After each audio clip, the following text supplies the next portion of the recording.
Kwegurira Imana imbaraga zacu zose byoroshya ikibazo cy'ubuzima mu buryo bukomeye.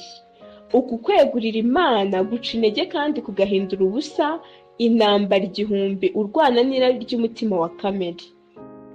Irari rya gisore rikwiriye gukumirwa kugeza ubwo igihe kizagera ubwo bazaba bafite imyaka y'ubukure n'ubunararibonye buhagije bizatuma kubana kwabo kuba kubashywe kandi kurinzwe ku buryo nta gishobora kubatandukanya.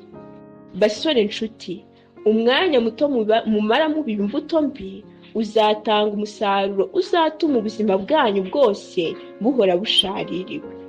Isaha imwe mumara mu bitekerezo by'ubupfapfa igihe mwishuye mu gishuko ishobora guhindura ubuzima bwanyu bw'uyu munsi ikabujyana mu bitekerezo bibi. Kuba umusore bibaho igihe kimwe gusa, bityo rero mugikoreshe neza. Nuba wamaze kurenga iki cyiciro ntushobora na rimwe kugaruka inyuma ngo ukosore amakosa wakoze. Uwanga kwifatanya n'Imana akijyana mu nzira y'ibigeragezo nta kabuza amaherezo azagwa. Imana irimo kugerageza buri musore wese. Amabaruwa ku basore bakundana, paje ya 47.